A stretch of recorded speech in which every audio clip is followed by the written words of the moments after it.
Existe un momento en la vida en que todo parece derrumbarse. Las paredes se cierran, el aire se vuelve escaso y te preguntas, ¿dónde está Dios ahora? Fue exactamente en ese tipo de abismo que David escribió el Salmo 34. Pero no fue en un palacio dorado, rodeado de comodidad. Fue en la cueva de Adulam, huyendo de un rey que quería su cabeza. Imagina, el ungido de Dios, elegido para reinar, ahora escondiéndose como un criminal. Y es justamente desde ese lugar de dolor profundo que nace uno de los textos más poderosos sobre la presencia divina en medio del caos. ¿Sabes qué es fascinante? David no estaba hablando teóricamente sobre la fe. Estaba sangrando por dentro, pero eligió alabar. Y esa elección no fue ingenua ni escapista, fue revolucionaria. Porque alabar cuando todo va bien es fácil, cualquiera lo hace. Pero declarar, bendeciré al Señor en todo tiempo, cuando literalmente estás corriendo por tu vida, eso es otra historia. Es en ese contraste brutal entre circunstancia y confesión que el Salmo 34 se convierte en un manual de supervivencia espiritual. Ahora, presta atención a esto. David no niega el dolor, no finge que todo está bien. Al contrario, reconoce el terror, la angustia, la desesperación. Pero hace algo que lo cambia todo. Elige dónde poner su enfoque. Y esa es la primera gran lección de este salmo. No se trata de ignorar la tormenta, sino de decidir a quién vas a escuchar durante ella, las voces del miedo o la voz de la fe, porque ambas estarán gritando, y la que alimentes definirá si sales de esa cueva derrotado o transformado. El versículo inicial ya rompe cualquier ilusión religiosa. Bendeciré al Señor en todo tiempo. Todo tiempo. No solo los domingos soleados, no solo cuando la cuenta bancaria está llena. Todo tiempo incluye la traición, la enfermedad, la pérdida, el duelo. Y cuando David dice, continuamente mi alabanza estará en mi boca, está estableciendo un principio que va contra toda lógica humana. Porque nuestra tendencia natural es quejarnos, cuestionar, murmurar. Pero él invierte eso. Y esa inversión no es solo poética, es estratégica, es guerra espiritual. ¿Ya te diste cuenta de que las batallas más grandes no suceden allá afuera? Suceden dentro de tu mente, entre lo que sientes y lo que decides creer.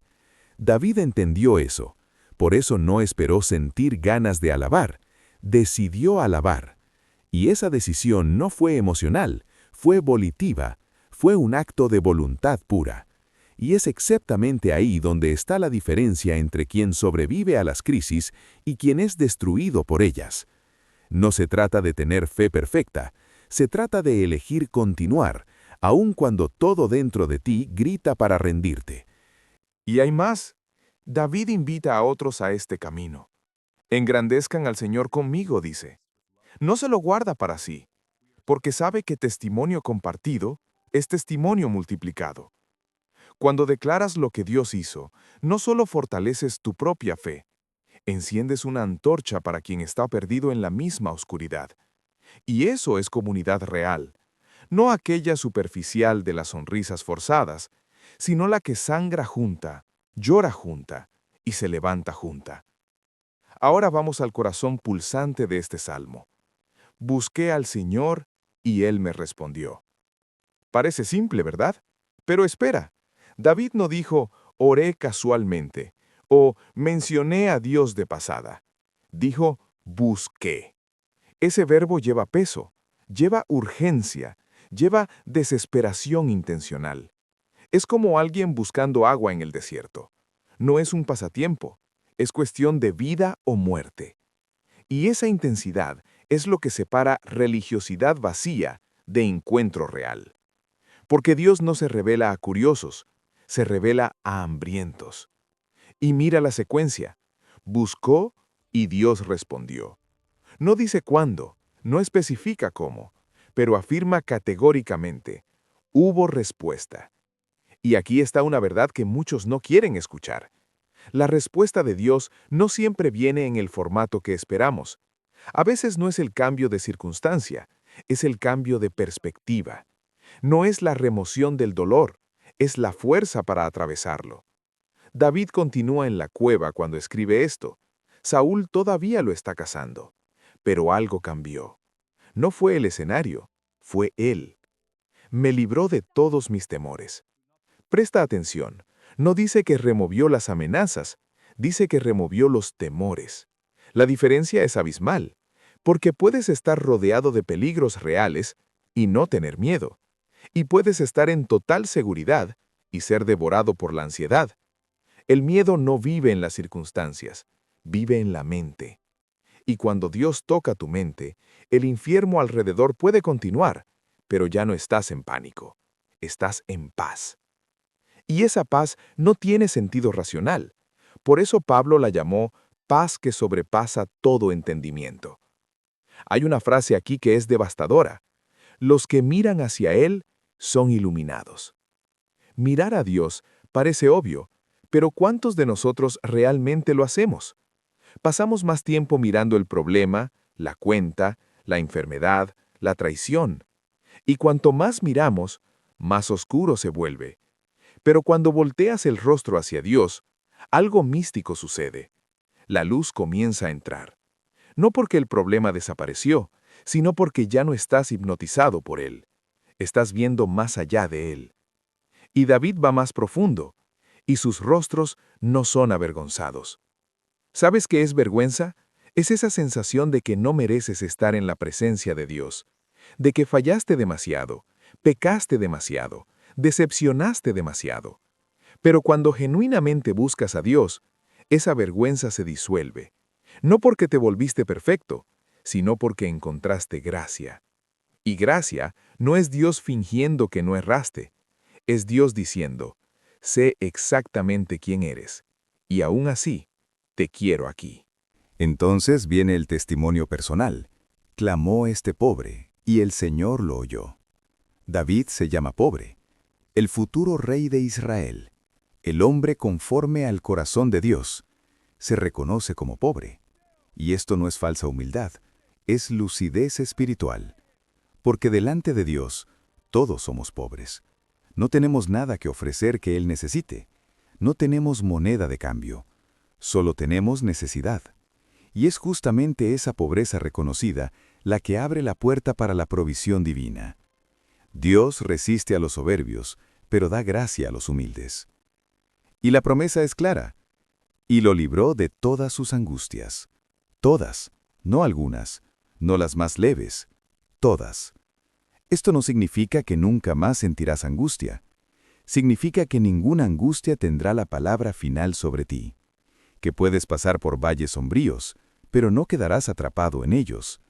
Que el llanto puede durar una noche, pero la alegría viene por la mañana. Y esa es la esperanza que sostiene, no la ausencia de lucha, sino la certeza de victoria. Aquí el salmo cambia de tono. David deja de hablar sobre sí mismo y comienza a revelar algo del mundo invisible. El ángel del Señor acampa alrededor de los que le temen y los libra. Espera, ¿ángeles? ¿Campamento celestial? Esto no es lenguaje poético, es revelación de una realidad que está sucediendo ahora, mientras lees esto. Existe una dimensión espiritual operando a tu favor que no ves. Fuerzas angelicales posicionadas estratégicamente alrededor de aquellos que reverencian a Dios. No es protección ocasional, es campamento permanente, guardia constante. Pero nota el criterio, de los que le temen. Temer a Dios no es tenerle miedo como le tienes a un tirano, es tener reverencia profunda. Es reconocer su majestad, su poder, su santidad. Es vivir consciente de que estás ante el Creador del universo, no ante un amigo casual.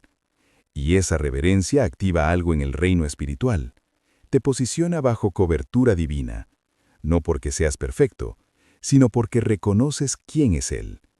Y cuando vives en esa conciencia, no estás solo, nunca lo estuviste. Entonces viene la invitación más íntima del Salmo. Prueben y vean que el Señor es bueno. Probar. No teorizar, no filosofar, probar, como pruebas la comida. La pones en tu boca, masticas, tragas, experimentas. David está diciendo, no creas solo porque yo lo dije, experiméntalo tú mismo. Y esto es revolucionario, porque fe verdadera no es creencia ciega, es confianza basada en experiencia. Confías en Dios porque ya lo viste actuar, ya sentiste su presencia, ya experimentaste su bondad. Y una vez que pruebas, nadie puede convencerte de lo contrario. Bienaventurado el hombre que se refugia en él. Refugiarse. Esa palabra pinta una imagen poderosa. Cuando hay tormenta, corres a refugio. Cuando hay guerra, buscas fortaleza. Y David está diciendo que Dios es ese lugar. No un concepto distante, un refugio real, un escondite seguro. Y la bienaventuranza no viene de ausencia de problemas, viene de tener a dónde correr cuando aparecen, porque todos enfrentan tormentas. La diferencia está en quién tiene refugio y quién está expuesto. Ahora David hace algo interesante. Comienza a enseñar, teman al Señor, ustedes sus santos. Santos aquí no son personas perfectas, son personas separadas, consagradas, que eligieron pertenecer a Dios. Y aún para estos, la instrucción es continúen temiendo, porque reverencia no es algo que alcanzas y listo, es una postura que mantienes. Es un músculo espiritual que necesita ejercitarse diariamente. Y cuando pierdes esa reverencia, pierdes la protección que viene con ella. Porque nada falta a los que le temen. Nada. Esa es una afirmación audaz, especialmente viniendo de alguien escondido en una cueva. Pero David no está hablando de abundancia material, está hablando de suficiencia divina, de que cuando estás alineado con Dios, Él suple lo esencial, no necesariamente lo que quieres, pero siempre lo que necesitas. Y muchas veces lo que necesitas no es más dinero, es más paz, no es más comodidad, es más propósito. Y Dios sabe eso mejor que tú. Y entonces viene el contraste brutal. Los leoncillos sufren necesidad y pasan hambre, pero a los que buscan al Señor, nada bueno les faltará. Los leones son símbolos de fuerza, poder, autosuficiencia, pero hasta ellos pasan hambre. Hasta los fuertes, los independientes, los que confían en sí mismos encuentran escasez, pero aquellos que dependen de Dios, esos no conocen falta verdadera. No porque sean más capaces, sino porque están conectados a la fuente inagotable. Y esa es la inversión del reino. Los débiles que confían en Dios son más fuertes que los fuertes que confían en sí mismos. Ahora David asume el papel de maestro. Vengan, hijos, escúchenme, les enseñaré el temor del Señor. No está hablando de arriba hacia abajo, está invitando, llamando cerca, como un padre que sienta a los hijos alrededor del fuego para transmitir sabiduría de vida. Y lo que va a enseñar no es teología compleja, es algo práctico, visceral, cómo temer a Dios, cómo vivir de forma que experimente su protección, su provisión, su presencia, porque temor del Señor no es doctrina, es estilo de vida. Y comienza con una pregunta provocativa. ¿Quién es el hombre que desea vida y quiere longevidad para ver el bien? Todos quieren eso. Nadie despierta deseando miseria y muerte prematura. Todos queremos vivir bien y vivir mucho. Pero aquí está el problema. Queremos los resultados sin los principios. Queremos la cosecha sin sembrar, la salud sin disciplina, la paz sin carácter. Y David está a punto de destruir esa ilusión, porque va a mostrar que vida plena tiene requisitos. No son opcionales, son innegociables. Primera instrucción. Guarda tu lengua del mal y tus labios de hablar engaño. La lengua, ese pequeño miembro que incendia bosques enteros. David comienza por ahí porque sabe que la boca revela el corazón. Puedes fingir con acciones, pero la lengua eventualmente denuncia quién realmente eres. Y no está hablando solo de mentiras obvias, está hablando de engaño, de medias verdades, de manipulación sutil, de chisme disfrazado de preocupación. Porque el mal que sale de tu boca no destruye solo a otros, te destruye a ti primero.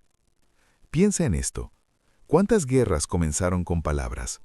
¿Cuántos matrimonios murieron por frases mal puestas?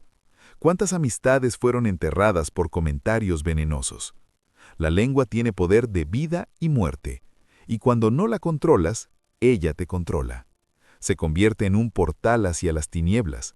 Por eso Santiago dijo que quien logra domar la lengua es hombre perfecto, no porque la lengua sea pequeña, sino porque domarla exige dominio total sobre uno mismo, y pocos llegan ahí.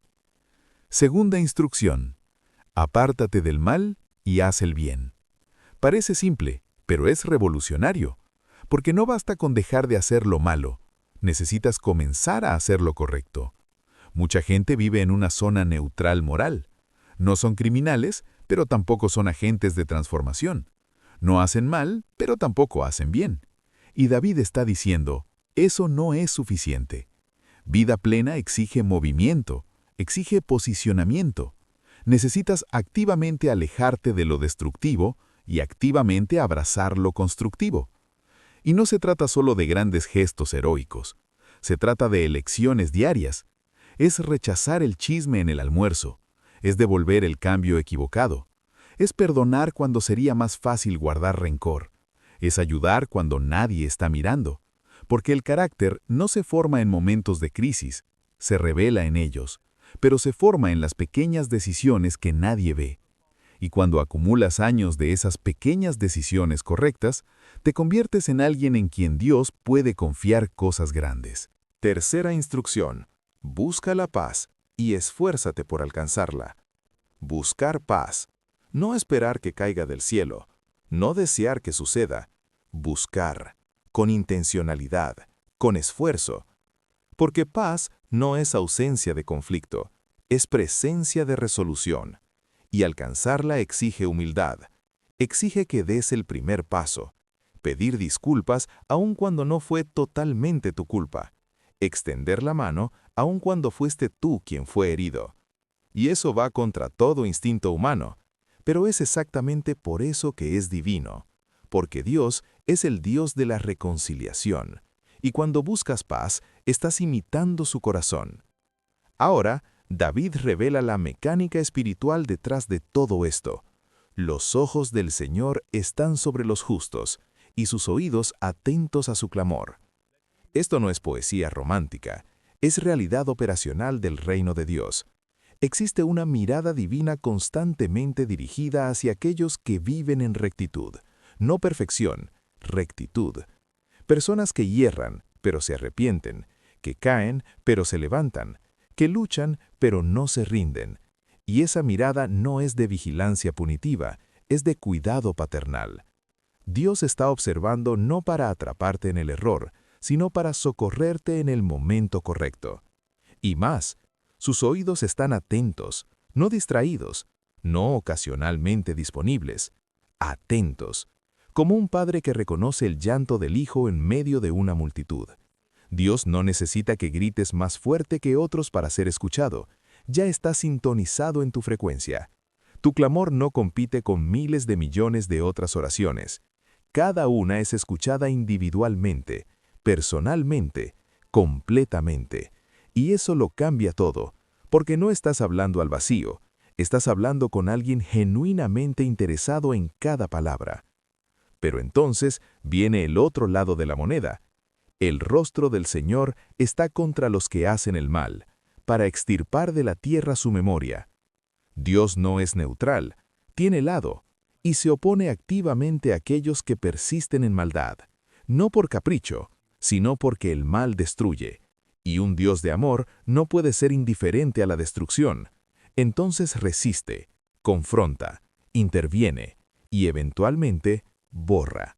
Porque hay consecuencias reales para elecciones reales, e ignorar eso es crear una teología peligrosamente incompleta. Aquí está la verdad dura. No puedes vivir en rebelión deliberada y esperar bendición divina. No funciona así. Dios no es un genio de la lámpara que frotas cuando necesitas. Él es Señor, y señorío exige sumisión. No ciega, pero consciente. Eliges ponerte bajo su autoridad porque confías en que Él sabe mejor que tú. Y cuando haces eso, entras en una zona de protección. Pero cuando rechazas eso, sales de ella, y las consecuencias son inevitables.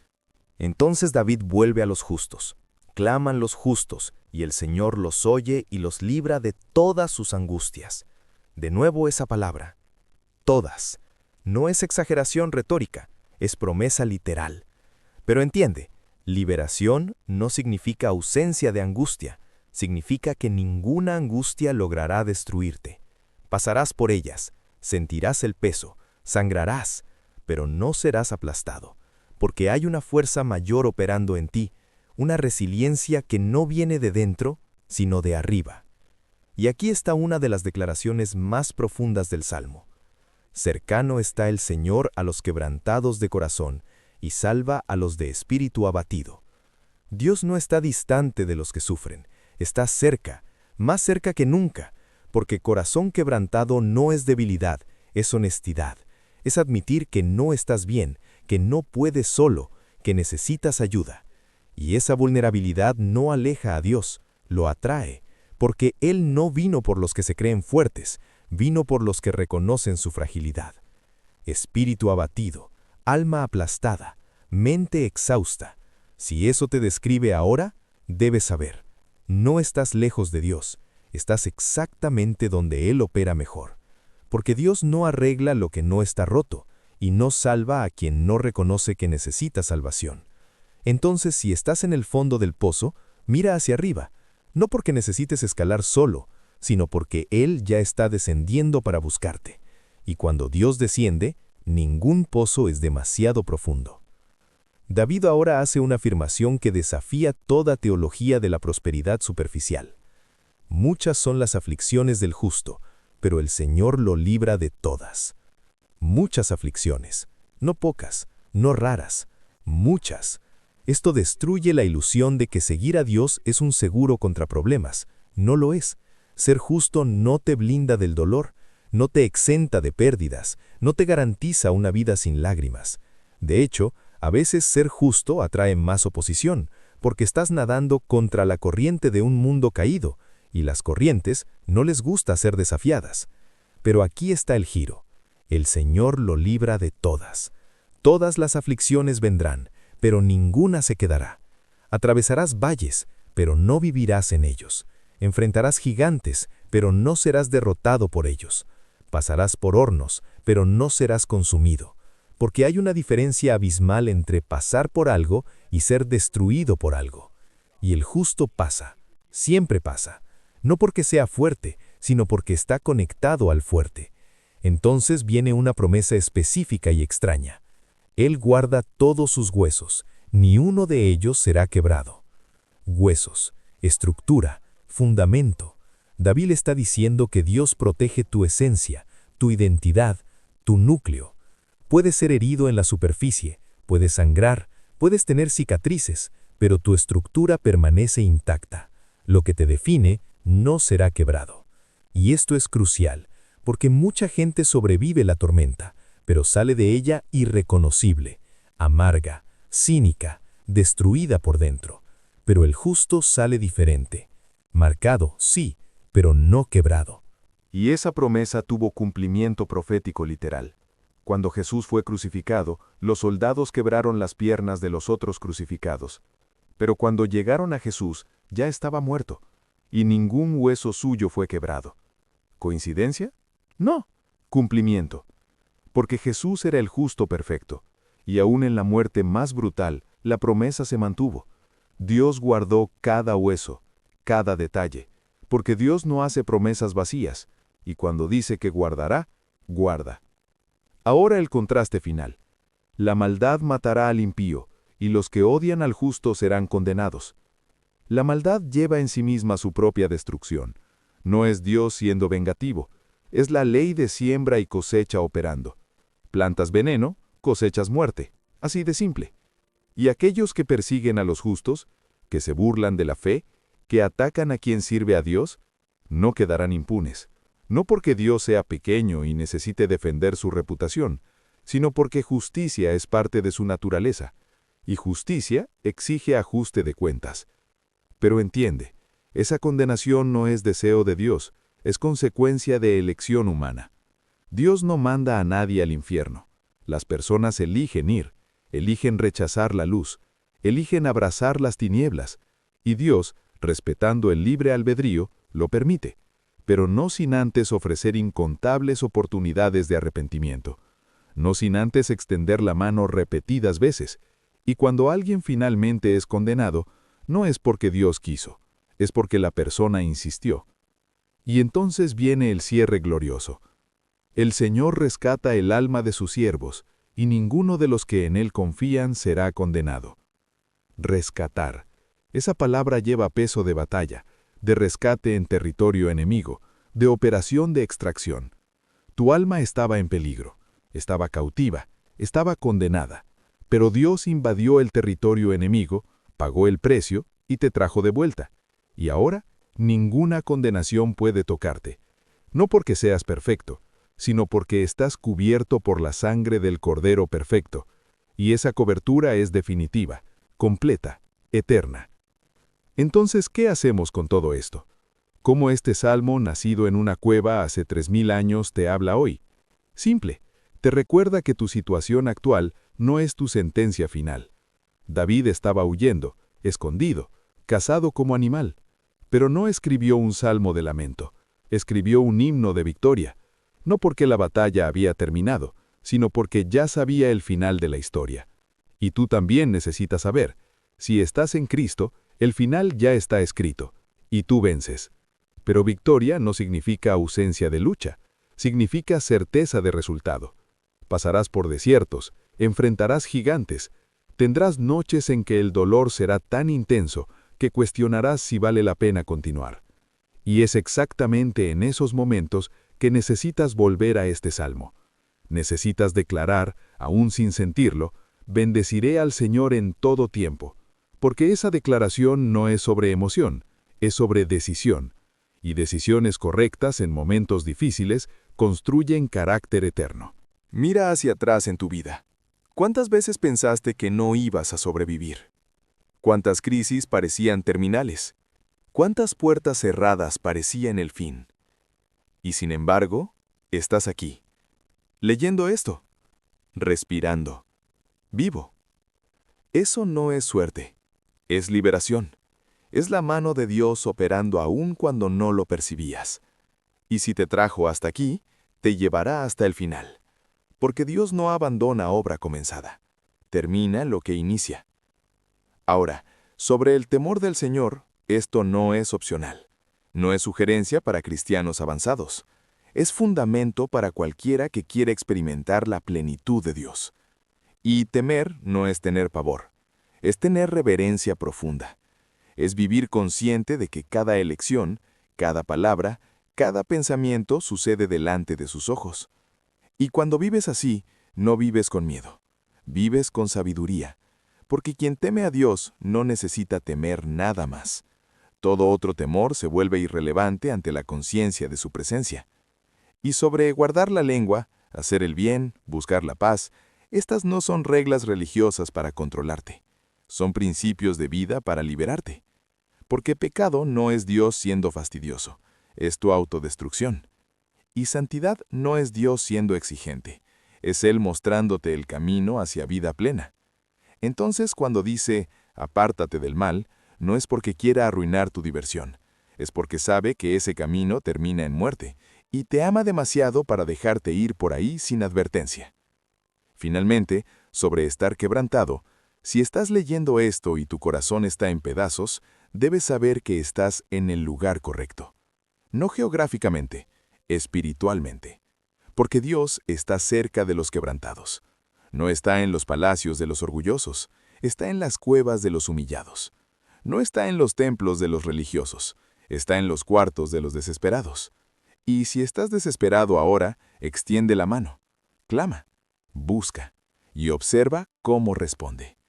Puede no ser como esperas. Puede no ser cuando quieres, pero será. Siempre es.